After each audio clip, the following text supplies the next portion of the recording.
Hey gang, I want to do a quick little video here. I got a kicker amp. This is a 2-channel amp.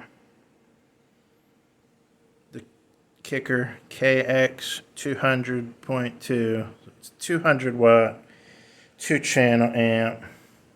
I've had this amp for a long time. Oh, a long time. Probably, I don't know. I probably had this for almost 20 years. And this has been a very strong amp.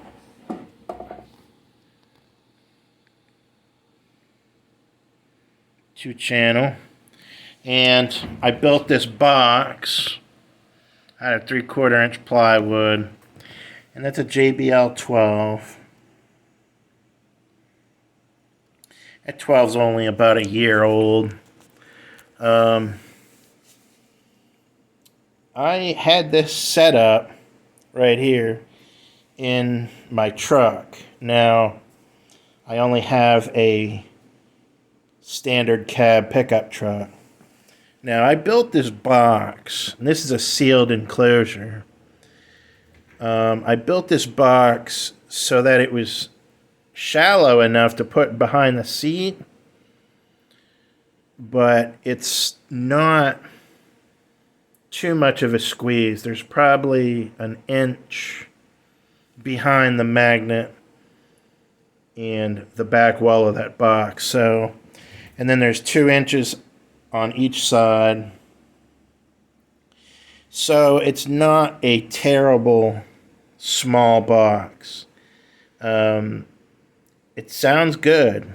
It sounds pretty good.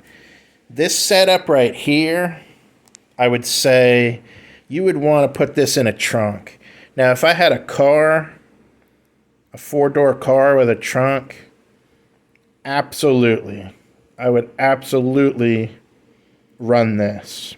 That box right there will easily fit inside of a trunk with that amp in the trunk, out of sight, out of mind. But inside of a standard cab truck, it's a little different. So let me go out and I'll show you. Okay, my friends, so yeah, I got a standard cab F-150. It does have a little back door, very small back door.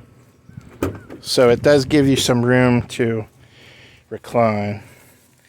And you see, this is where I had that box behind this seat. But you could not exactly fold the seat all the way back. It would sit inside of this tray here. And that's what it was. Now, this is a small space.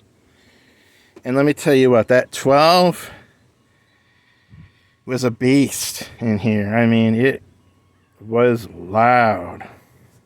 And in here, I don't need that much. Now, like I said, if I had a 4-door car, it would be perfect.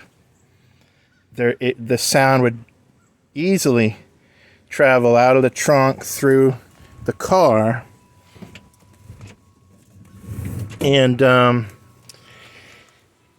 that's what I would have. I would have one single 10 or a 12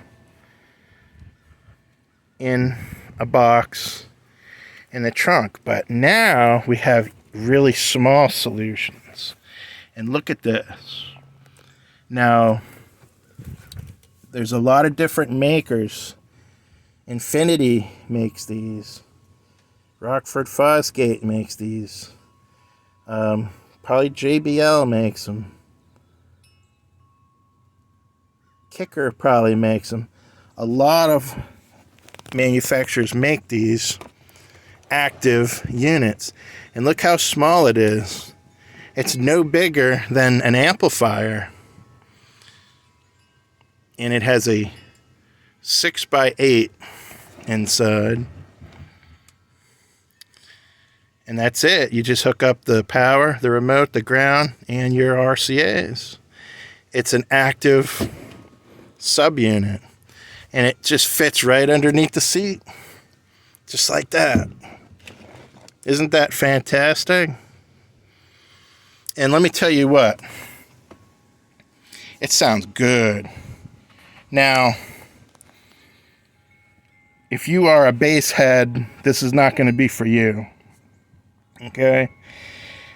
It's not going to slam no bass. But this thing will do everything that you would expect out of a factory radio. And it makes the bass. See, in this truck, I've got, not sure what they are. They might be 5 1/4. They might be 5 1/4. I'm not sure. But I have 0 bass. I mean, 0 bass. So on the way home, that thing right there, this is just a Rockville. That was $100. And it put out the bass that I needed without being too loud. You know, I'm getting older. I can't stand all of the boom and everything. I just needed some clean, reasonable lows.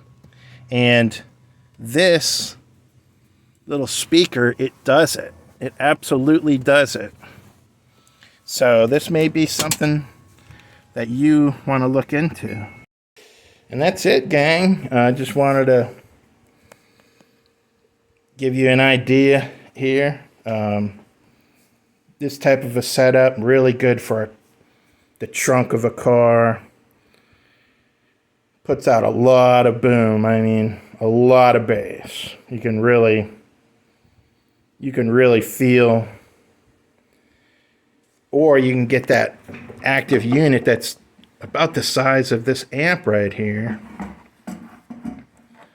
And it'll have an 8 or a 10-inch or a 6x8, and it'll be active, and you just hook up your wires. So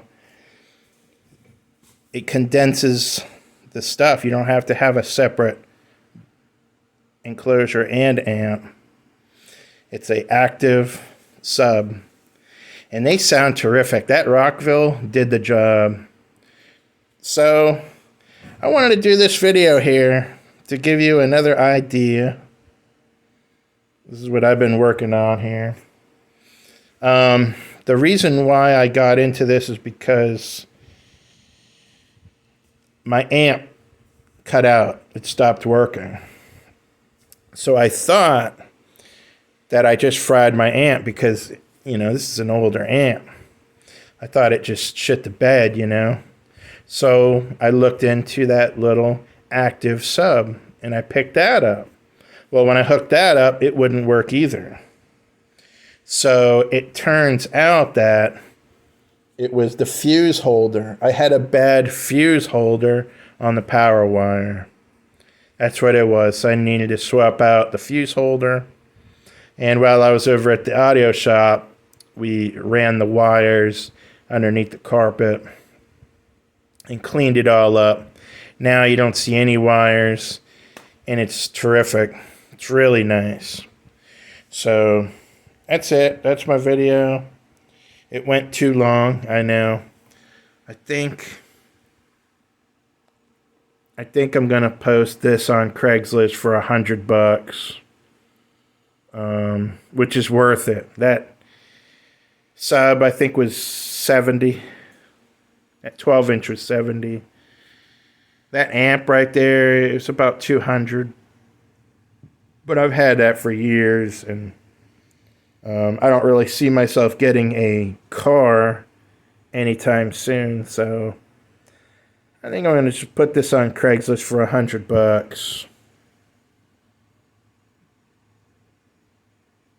And thanks for watching, gang. I'm out.